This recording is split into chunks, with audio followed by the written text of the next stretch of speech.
I spent 9 years fixing everything for her family. Paid the bills, raised her kids, planned our dream vacation.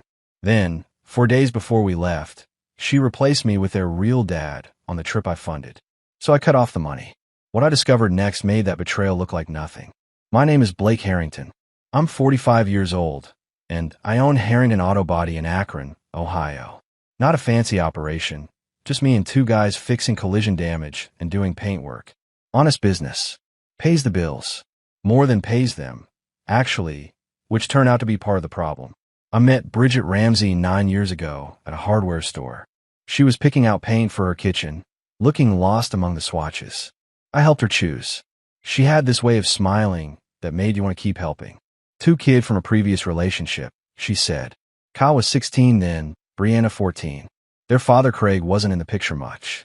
Child support when he remembered. Phone calls on birthdays if he wasn't too busy selling cars. I didn't mind stepping in. Good kids deserve stability. Bridget worked as a store manager at a regional clothing chain, decent job, but retail hours meant tight budgets. When her transmission died, 3 months into us dating, I fixed it. When Kyle needed help with his first car, I taught him. When Brianna's prom dress cost more than Bridget had budgeted, I covered it without being asked. That became the pattern. Me fixing things. Me covering things. Me being the steady one while Bridget managed her chaos and Craig drifted in and out like weather. We moved in together after 2 years. Her place, technically, a 3-bedroom rental in North Hill. But I paid for everything. Rent, utilities, groceries, insurance. Put Kyle through community college. Helped Brianna with nursing school. My shop was doing well, and what's money for if not taking care of people you love? The trip was supposed to be a celebration. 9 years together, Kyle and Brianna both graduated and working. Finally time for us. I'd been planning it for months. Smoky Mountains, cabin rental, hiking, just us and the kids for a week. Reconnect as a family. I'd prepaid everything. $1,500 for the cabin, another $1,000 for food and activities. Used my credit card because Bridget's was still recovering from some medical bills I'd helped her clear last year. 3 days before we were supposed to leave, Bridget came into my shop during lunch. That should have been the first warning. She never came to the shop during work hours. Said the paint fumes gave her headaches. I was under a Honda Civic, replacing a bumper bracket, when I heard her voice. Blake, you got a minute? I rolled out on the creeper, wiped my hands on a rag. She stood there in her store manager outfit, navy blazer and khakis, looking anywhere but at me. What's up? I asked, standing. Everything okay? She shifted her weight. We need to talk about the trip. Something cold settled in my stomach. What about it? The kids and I have been discussing it. She picked at her fingernails. We think it might be better if Craig came instead. The words didn't land right at first. Like when you're expecting one thing and get another, and your brain needs a second to catch up. Instead of me? She finally looked at me. They want time with their real dad, Blake. You understand, right? It's nothing against you. You've been wonderful. But Craig, he's their father. Real dad. Those 2 words did something to my chest. Like all the air went out of the room at once. I rebuilt Kyle's engine when it seized. Taught him to change oil, replace brakes, read a timing belt. I'd sat through Brianna's nursing school graduation when Craig was in Columbus closing car deal. I'd been the one up at 2 in the morning when she called crying about a difficult patient. Real dad, when did you all decide this? My voice came out flat. Last week. We were going to tell you sooner, but last week. The cabin was booked 4 months ago. The time off approved at my shop 3 months back. Everything in my name because Bridget's credit couldn't handle the deposits. Bridget took a step forward. Don't make this difficult, Blake. You know how important family is. Craig wants to try. This could be good for everyone. Good for everyone. I looked at her, really looked. Saw something I'd been missing. Not guilt. Not sadness. Just the practical calculation of someone managing an inconvenient situation. Okay, I said. She blinked. Okay. Yeah. You should go. Have a good time. Tell the kids I hope they enjoy it. Blake, I need to get back to work. Bridget. Customers picking up this Honda at 3. She stood there for another moment, maybe expecting an argument. When I didn't give her one, she left. Through the shop window, I watched her get into her Camry. The one I'd repaired last month when someone backed into her in the store parking lot. Body work, paint matching, new taillight assembly. $1,800 I never asked her to repay. My assistant Danny came over after she left. Boss, you okay? You look like someone died. I'm fine. Just got some things to think about. That night, I didn't go home right away. Drove around Akron for 2 hours. Past the high school where I'd watched Kyle play football. Past the hospital where Brianna worked. Past the store where Bridget managed her team. Past 9 years of my life invested in people who just told me I wasn't real family. When I finally pulled into the driveway at midnight, the house was dark. Bridget asleep. I sat in my truck for 20 minutes, engine off, watching my breath fog the windshield. Then I started making a list. The list took 3 hours to write. I sat at the kitchen table with a pen and legal pad, going through 9 years of financial records on my phone. Bank statements, credit card bills, receipts I'd saved for taxes, every deposit I'd made, every expense I'd covered, every time I'd been the solution to someone else's problem. Joint checking account. Opened it 6 years ago when Bridget said it would make things simpler. I was the only one making deposits. Her paychecks went to her personal account for her expenses. Mine went to joint for our expenses. Except our expenses were everything. Rent, utilities, groceries, insurance, car payments, medical bills. I wrote it all down.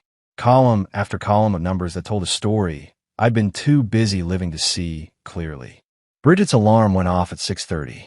I heard her shower, get dressed, move around the bedroom. She came into the kitchen wearing her work clothes, stopped when she saw me still at the table. "Did you sleep?" she asked. "Not much." She poured coffee, added creamer. "Blake, about yesterday. I know it was sudden, but when does Craig arrive?" I kept my eyes on the legal pad. "Friday morning.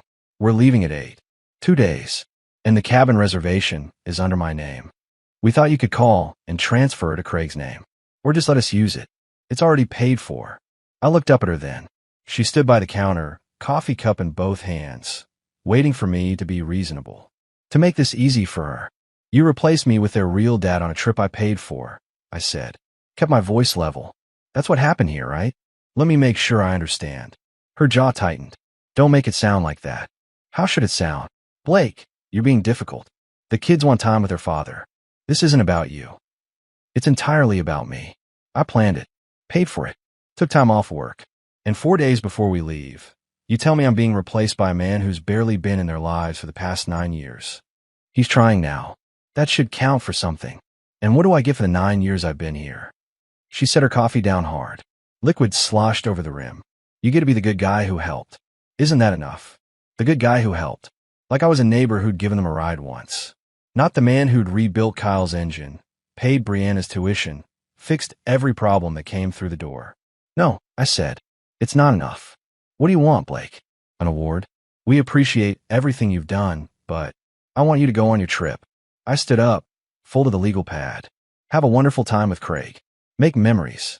Reconnect as a family." She blinked. "You mean that?" "Absolutely. You should leave Friday like you planned." Bridget's shoulders relaxed. "Thank you. I knew you'd understand once you thought about it. You're always so reasonable." "Reasonable." I picked up my coffee cup, rinsed it in the sink. "I need to get to the shop early today. Got some things to take care of." "Okay. I'll see you tonight. Maybe. Might work late." I left before she could say anything else. Drove to the bank on Market Street instead of the shop. They opened at 9. I was first in line. The branch manager, Todd, knew me from business deposits.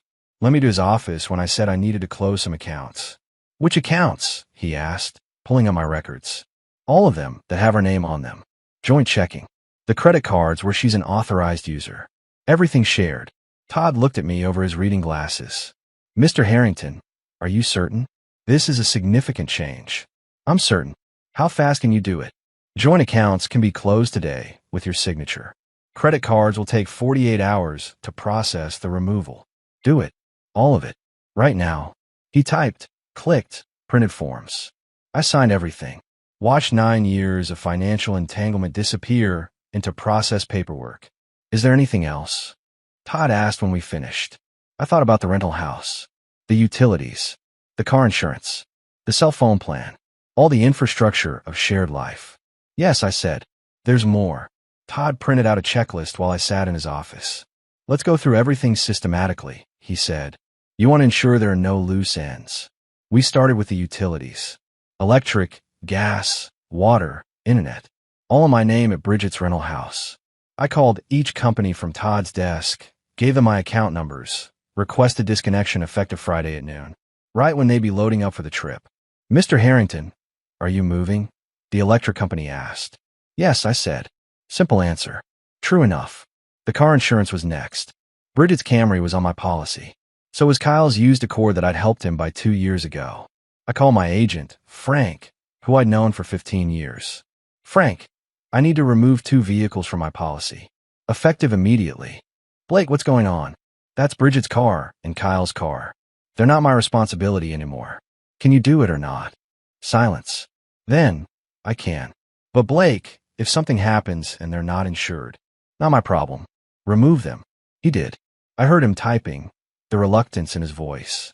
Done. Your premium will drop about $200 a month. The cell phone plan took longer. For lines. I've been paying for everyone for 7 years. The representative tried to upsell me on keeping the family plan. No, I said. Cancel 3 lines. Keep mine. I don't care about early termination fees. Sir, that's $600 in fees. Bill me. Do it now. Todd watched me work through the list. When I finished the calls, he leaned back in his chair. That's comprehensive. What about the rental house? Not in my name. That's Bridget's lease. I just pay for it. So stop paying. I will. After they leave Friday. He nodded slowly. Blake, I have to ask. You've been with Bridget 9 years. Are you absolutely certain about this? I thought about her words that morning. You get to be the good guy who helped. About being replaced 4 days before a trip I'd planned for months. About Kyle taking my tools without asking, and Brianna calling only when she needed something. I've never been more certain, I said. Back at the shop, Danny and my other mechanic, Pete, were working on a Silverado when I arrived. Danny took one look at my face and whistled low. Boss, you look like you're about to declare war. Not war, just clarifying some things.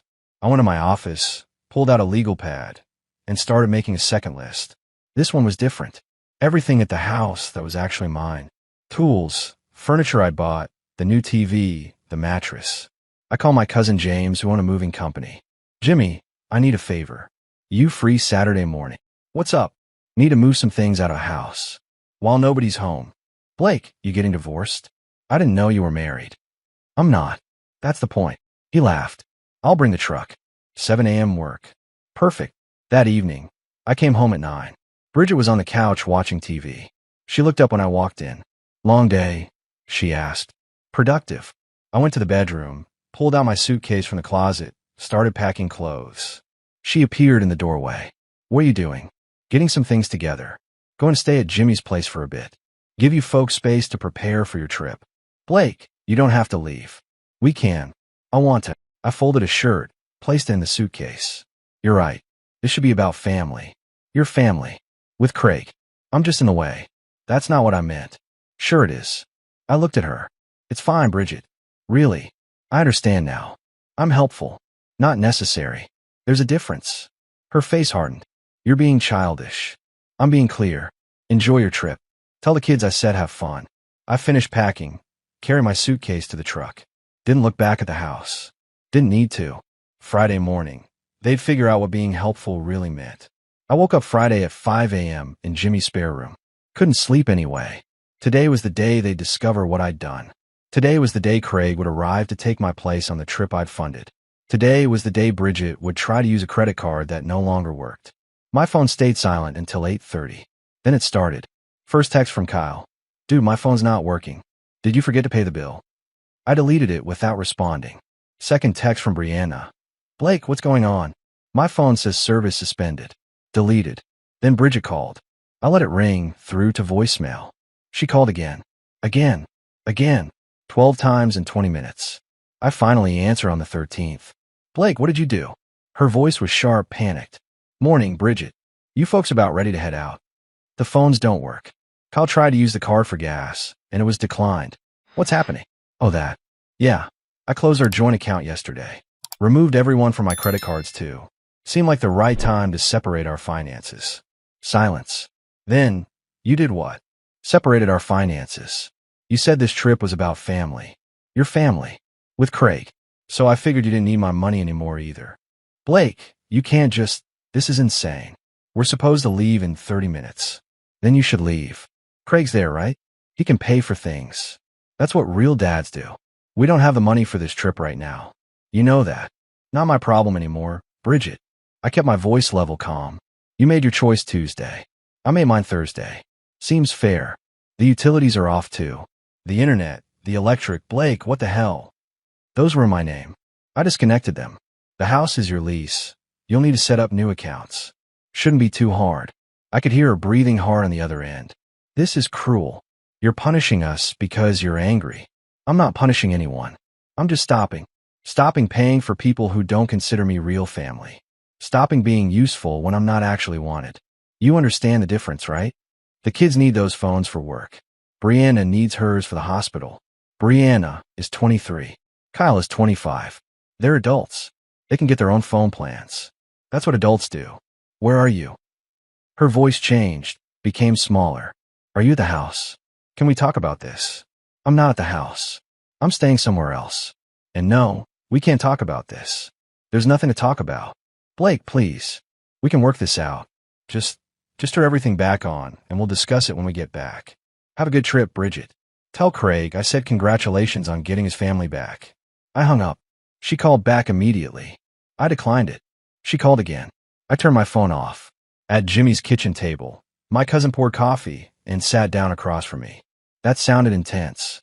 That was necessary. So what now? Now we go to the house like we planned.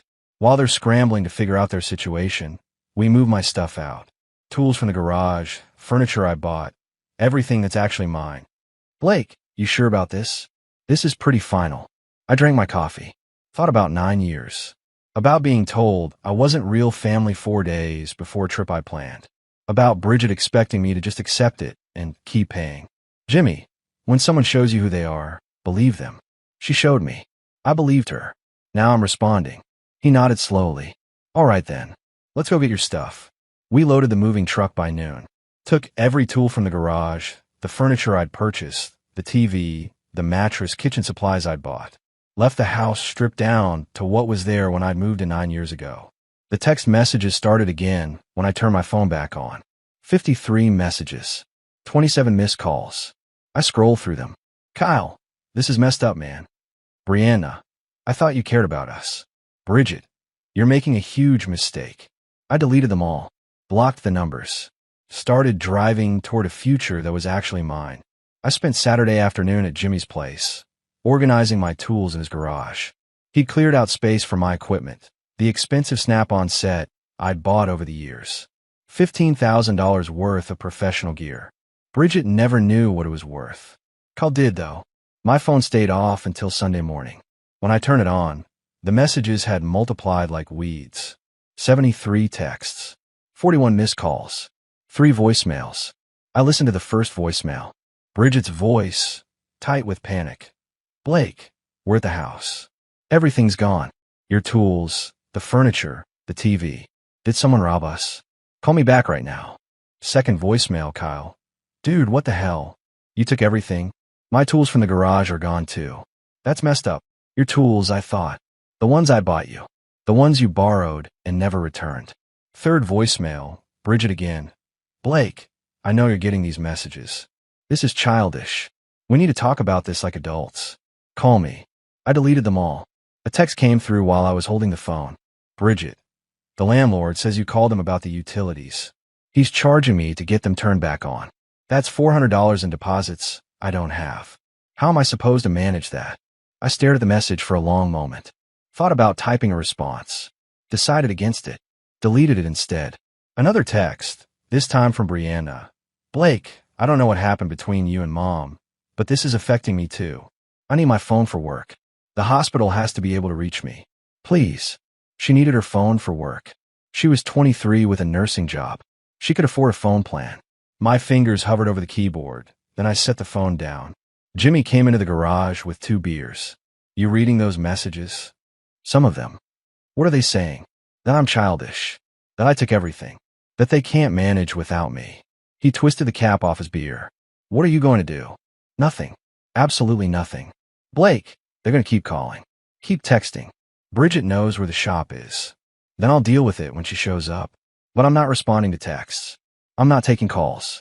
I said what I needed to say Friday morning. My phone buzzed again. Another text from Bridget. Kyle's tools weren't yours to take. He needs those for his job at the tire shop. You're hurting him to get back at me. I almost laughed. Kyle's tools. The complete socket set I'd bought him for Christmas 2 years ago. The impact wrench I'd given him for his birthday. The tool chest I'd helped him pick out when he got the tire shop job. I typed a response. Those tools cost me $3,200. If Kyle wants them back, he can buy them from me. Same price I paid. Sent it. Then blocked all 3 numbers again. Jimmy watched me. You really going through with this? No contact at all. They made their choice. I'm making mine. They wanted Craig to be the dad. Let Craig handle the consequences. What if they can't afford to get the utilities back on? What if they're struggling? I drank my beer. Jimmy, 9 years I've been preventing them from struggling. 9 years of fixing every problem, covering every shortfall. You know what that got me? Replaced on a vacation I planned. Told I'm not real family. I'm done preventing consequences for people who don't value me. He nodded slowly. Fair enough. Monday morning, I went back to work at the shop. Normal routine. Normal schedule. Danny and Pete didn't ask questions. Just got to work on the vehicles in the bay. At 10:15, Bridget's car pulled into the parking lot. I watched her through the office window. She sat in her Camry for 5 minutes before getting out. Walked toward the shop slowly, like she was approaching something dangerous. Danny saw her first. Boss, you got a visitor. I see her. Wanting to tell her you're busy. No. Let her come in. This needs to happen. Bridget stepped into the shop. Looked around like she'd never been there before. Found me standing by the office door. Blake, we need to talk. Do we? Yes. About everything you did. About the money, the utilities, taking all your stuff. What about it? Her expression hardened. You can't just cut us off like that. We have bills. Responsibilities. So do I. And my responsibility isn't funding your life anymore. We were together 9 years. Were. Past tense. You ended it when you replaced me with Craig. She stepped closer, lowered her voice. I made a mistake, okay? The kids realized it too. Craig left the second day, just like he always does. There it was. The real reason she was here. Craig left, I said. Kept my voice flat, unemotional. And now you need me again. Bridget's jaw tightened. It's not like that. It's exactly like that. Craig lasted 2 days before doing what Craig always does. And now you're here because the utilities are off and the bills are due and I'm useful again. Blake, please. Can we just talk about this somewhere private? No. Say what you came to say right here. She glanced at Danny and Pete, who were very obviously pretending not to listen. Fine. You made your point. You're angry. I get it. But you can't just abandon us like this. Kyle needs his tools for work. Brianna needs her phone. I need help with the utility deposits. Kyle is 25. He can buy his own tools or rent them from the shop. Brianna is 23 and makes decent money as a nurse. She can afford a phone plan. And you make $45,000 a year managing that store. You can afford utility deposits. That's not fair. You know my money goes to. Your money goes to whatever you spend it on. That's not my business anymore. We can't afford to live without your help. I let that sit in the air between us. Bridget, you've been living without my help for 9 years. You just had me paying for everything while you pretended it was a partnership. That's not true. I contributed. How? Show me. I pulled out my phone, opened my banking app. Here's 9 years of deposits into our joint account. Every single one for me. Now show me yours. She couldn't. We both knew she couldn't.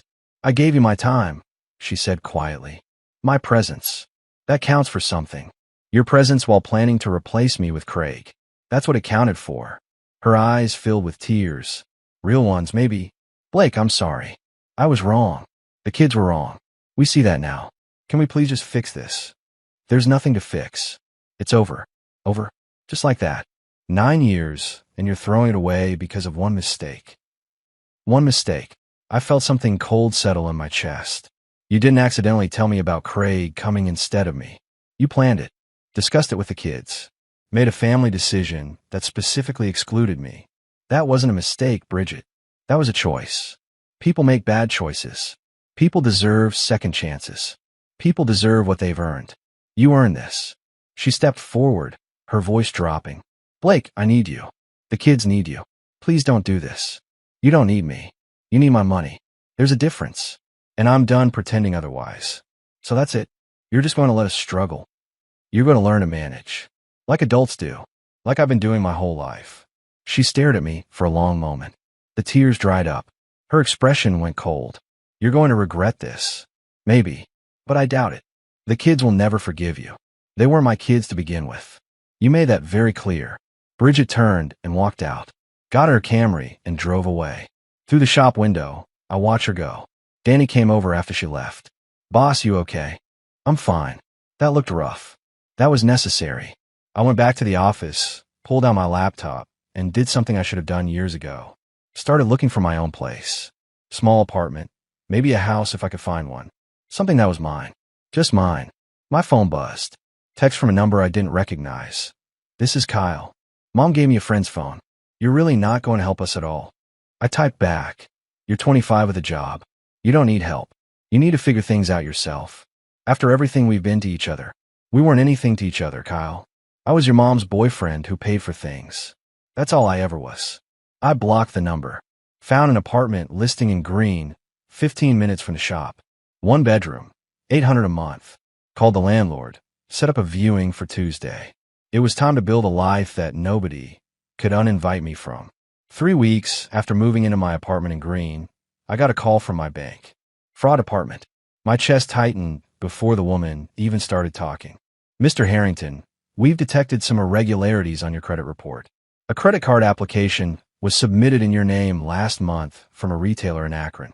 Did you authorize this? No. What retailer? Best Buy. Card was approved for $4,700. Currently has a balance of $3,200. I sat down hard in my kitchen chair.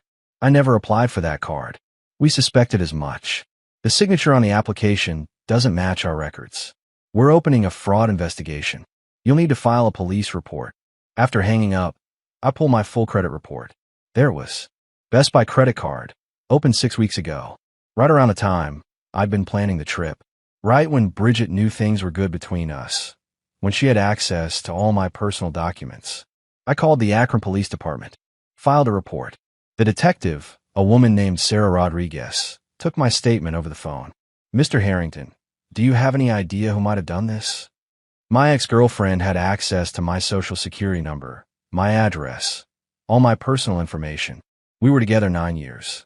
Do you have proof she made the purchases? Not yet, but I can find out. I called Best Buy's fraud department next. After an hour of verification and transfers, I got a list of purchases. A 65-inch TV, sound system, laptop, PlayStation 5, all delivered to Bridget's address. All purchased the week before she told me about Craig replacing me. The pieces fell into place like dominoes. She'd known she was going to cut me out. Had been preparing for it. Used my identity to get one last big score before pulling the trigger. I forwarded everything to Detective Rodriguez. Called my lawyer, Frank Douglas, who handled business disputes. Frank, I need to add identity theft to my problems. How much are we talking? $3,200 so far. Credit card fraud in my name. File the police report. Already done. What else do I need? Document everything. Keep the fraud department letters. Get copies of the purchases. If they can prove your ex made them, you've got a solid case. That evening, I drove past Bridget's house. Saw the 65-inch TV through the living room window. The one I'd supposedly bought but never seen. Took photos from the street. Documented the serial number. Was visible on the box, still sitting by the trash. My phone buzzed. Text from an unknown number. Blake, this is Brianna. I'm using Mom's friend's phone. We need to talk about what you're doing to us. I almost deleted it. Then changed my mind. What am I doing to you? Abandoning us. Making Mom struggle. She can barely afford groceries. Brianna, your mom committed credit card fraud in my name. Bought a TV and sound system while planning to kick me out of the family. That's not me doing something to her. What are you talking about? Check the living room TV. $4,700 charged to a card she opened using my identity. I'm pressing charges. Long pause. Then, you're lying. Best Buy fraud department has the receipts. All delivered to your address. Wanting to send you copies. No response. I didn't expect one. Tuesday morning, Detective Rodriguez called back. Mr. Harrington, we confirmed the delivery address matches your ex-girlfriend's residence. We've also pulled security footage from Best Buy showing a woman matching her description making one of the purchases. We'd like to bring her in for questioning. Do whatever you need to do. This is a felony, you understand. If we charge her, she could face jail time. I thought about 9 years. About being replaced. About being used until I wasn't useful anymore. About her using my identity for one final theft. She made her choices. I'm making mine. Wednesday afternoon, Kyle showed up at my shop. Walked in with his hands in his pockets, looking uncomfortable.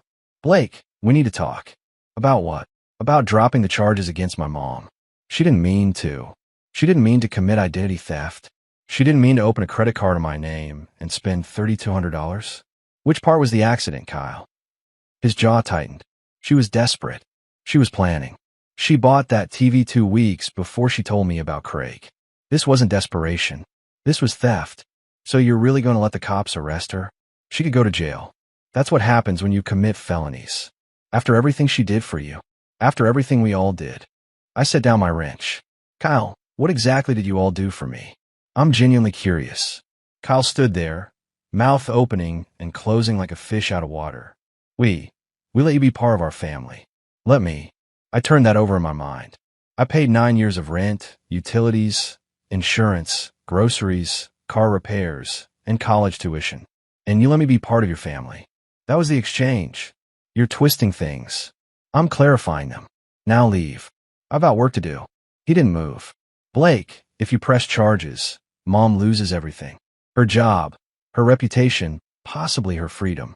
She should have thought about that before committing fraud. Please, I'm asking you. Don't do this. Kyle, 3 weeks ago, where are my tools? He blinked at the change of subject. What? My tools. The snap-on set. Where were they? In your garage at the house. Wrong. They were in your trunk. All $4,200 worth of professional equipment. You took them 2 weeks before the trip. Sold them on Facebook Marketplace for $1,500. I found the buyer. He still has the receipts with your name on them. Kyle's face went white. How did you? Because I'm not stupid. I documented serial numbers on every tool I owned. When they vanished, I tracked them. Found them in a guy's garage in Barberton. He showed me the Facebook messages. Your profile. Your name. Your face in the profile picture. I was going to pay you back. With what money? You needed $1,500 for what, Kyle? His eyes dropped. Poker debt. Some guys from the bar were going to hurt me if I didn't pay. So you stole from me to pay your gambling debt. Then participated in replacing me with Craig. Then stood in this shop last week telling me I'm childish for cutting you off. I made a mistake. You committed theft. Just like your mother. Seems to run in the family. Are you going to press charges against me too? I thought about it. Really thought about it. The buyer has your information. If I report it, the police will come for you. If I don't, you keep getting away with it. What should I do, Kyle? Please don't. I'll get you the money. I'll pay you back. $4,200. That's what my tools cost. You sold them for $1,500. The difference is what your theft cost me. I don't have that kind of money. Then you should start figuring out how to get it. You're 25 with a job. Time to be an adult. Kyle's hands clenched into fists. You know what? To hell with this, Blake. We took you in. Gave you a family. And this is how you repay us. Took me in. I laughed. It came out bitter. Kyle, I paid for everything. You didn't take me in. You found an ATM that looked like a boyfriend. That's all I ever was. That's not true. Then name one time you or Brianna or your mother did something for me that didn't involve my wallet. One time I needed help, and you showed up. One time any of you put me first. Silence. That's what I thought. Now get out of my shop. You've got 48 hours to bring me $4,200, or I file a police report for theft. Your choice. Kyle left. I went back to work. My hands were steady, my mind clear. That night, Detective Rodriguez called again. Mr. Harrington, we've scheduled an interview with Ms. Ramsey for Friday morning. She's been advised to bring an attorney. I wanted to give you a heads up in case she contacts you. She won't. I've blocked her number. Good. Keep it that way. Don't engage with her or her family until after the interview. Thursday morning, I got a visit from a woman I'd never seen before. Mid-40s, professional clothing, carrying a briefcase. Mr. Harrington? I'm Jennifer Cole, attorney. I represent Bridget Ramsey. I have nothing to say to you. I'd like to discuss a resolution before this goes any further. My client is willing to return the merchandise and make payments on the debt if you drop the criminal charges. Your client committed identity theft and fraud. That's a felony. No resolution. Mr. Harrington, be reasonable. Ms. Ramsey made a mistake. She has no prior criminal record. Jail time would destroy her life. She destroyed my credit, stole my identity, used me for 9 years. Where was her concern about destroying my life? If this goes to trial, it will be ugly for everyone. I'm fine with ugly. Are you? She left. I called Detective Rodriguez, told her about the contact. She said she'd note in the file. Friday morning, I didn't go to the shop. Stayed home. Waited. At 11:30, Detective Rodriguez called. Mr. Harrington, we've completed the interview. Ms. Ramsey admitted to opening the credit card using your information. She claimed she thought you wouldn't mind since you'd been supporting her financially. We're moving forward with charges. What happens now? She'll be formally charged within 48 hours. Arraignment next week. You'll need to testify if it goes to trial. I'll be there. I hung up, sat in my apartment, felt nothing but the quiet certainty that I'd done the right thing. Bridget's arraignment was on a Tuesday morning in Summit County Court. I sat in the back row, watching her stand before the judge with her public defender. She lost weight, dark circles under her eyes. The burgundy blazer she wore looked too big. Judge Patricia Allen read the charges. Ms. Ramsey, you're charged with identity theft and credit card fraud, both felonies. How do you plead? Not guilty, Your Honor. Her voice was barely audible. The judge set bail at $5,000. Trial date for 6 weeks out. Outside the courthouse, Kyle was waiting. He looked at me with pure hatred. Happy now? Mom can't afford bail. She's going to sit in jail until trial. She committed felonies, Kyle. That's how the system works. You could drop the charges. Tell them you forgive her. No. Why not? What's the point of destroying her? I'm not destroying her. She destroyed herself. I'm just refusing to cover for it anymore. I walked past him in my truck. He followed. What about the tools? You said I had 48 hours. I got $2,000. It's all I could get. The tools cost $4,200. Where's the rest? I don't have it. But I'm trying, Blake. I'm trying. Then keep trying. When you have the full amount, call me. Until then, the police report stays ready to file. You're going to send me to jail too? That depends on you. I drove back to my shop. Danny was waiting with news. Boss, woman came by earlier. Said she needed to talk to you. Left a card. The card read, Melissa Hartley, victim advocate, Summit County Prosecutor's Office. I called the number. She answered on the second ring. Mr. Harrington, thank you for calling back. I'm working with the prosecutor on Ms. Ramsey's case. We'd like to meet with you before trial to prepare your testimony. I'll be there. I should also tell you, Ms. Ramsey's attorney approached us about a plea deal.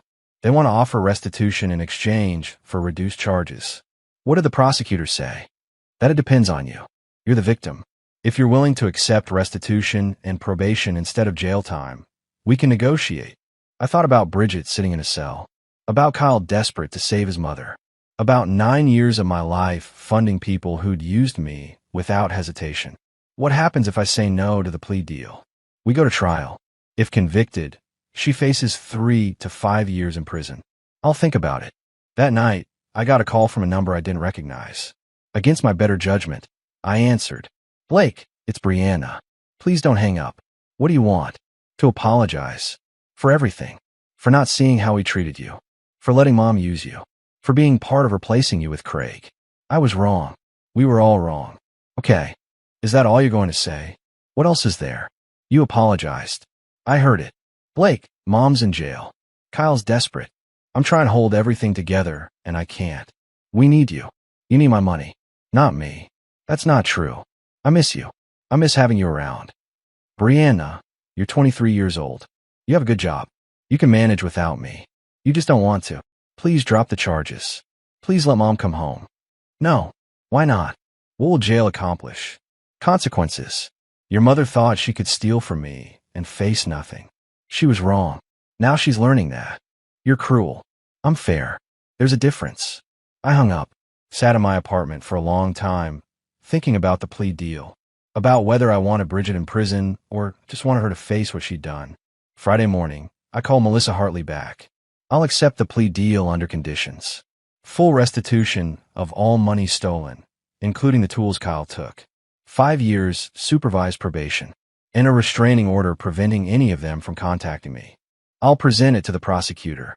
If she doesn't accept those terms, we go to trial. No more negotiations. Monday, The plea deal was accepted. Bridget pled guilty to reduced charges. Sentencing in 2 weeks. The sentencing hearing was brief.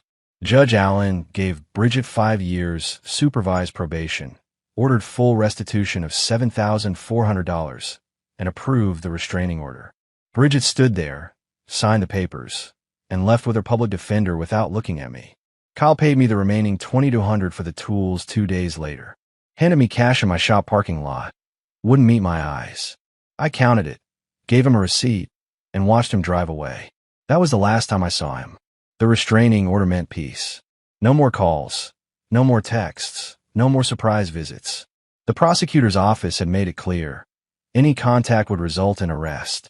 I focused on the shop, took on more work, hired another mechanic to handle the overflow. Business had actually improved since I'd stopped splitting my attention between work and managing Bridget's constant crises. 8 months after everything fell apart, I bought a house. Small place in Cuyahoga Falls, 2 bedrooms, garage, quarter-acre yard. Needed work, but I had the skills and the time. Spent weekends replacing the deck, updating the kitchen, making it mine. Jimmy came over one Saturday to help with the deck. "Blake, you seem different. Lighter, maybe. I feel different. Like I can finally breathe. You ever regret any of it? Pressing charges, cutting them off completely?" I thought about that while hammering deck boards. No, not once. They show me who they were. I finally believed them and responded accordingly. Think you'll date again. Eventually. When I'm ready. But this time, I'll know the difference between someone who wants me and someone who wants what I provide. That's a good distinction. Fall turned to winter. The shop stayed busy. I spent Christmas alone, and it didn't feel lonely. It felt peaceful. No drama, no demands, no wondering when the next crisis would require my wallet. In February, I ran into Danny's sister, Rachel, a hardware store. We met a few times over the years. She was buying paint for her apartment. "Blake, right? Danny's boss." "That's me. Need help with paint colors." She laughed. "Actually, yes. I'm terrible at this." We spent an hour talking about paint and lighting and decorating. She asked if I wanted to get coffee sometime. I said yes. The coffee turned into dinner. Dinner turned into a second date. Rachel was a teacher, independent, had her own apartment, her own car, her own life. Didn't need me to fix anything or pay for anything. Just wanted to spend time together. 3 months in, she asked about my past. I told her about Bridget, the whole story. She listened without interrupting. "That must have been incredibly difficult," she said when I finished. "It was necessary. You don't seem bitter about it." "I'm not. I learned what I won't accept. That's valuable. What will you accept? Someone who chooses me. Not my wallet. Not my usefulness. Just me." She reached across the table, took my hand. "I can do that." Year and a half after leaving Bridget's house, I stood in my backyard at the house I'd bought and renovated, Rachel beside me at a small gathering. Jimmy and his family, Danny and Pete from the shop, a few other friends. Simple cookout on a Saturday afternoon. Rachel squeezed my hand. "Happy?" "Yeah," I said, looking at the life I'd built from nothing. The house that was mine. The business that was thriving. The woman who wanted me. Not what I could provide. I really am. I'd learned the hard way that you can't build a foundation on being useful. Real relationships are built on mutual respect, genuine care, and people who show up for each other. I'd finally found that, and it was worth everything I'd walked away from to get here.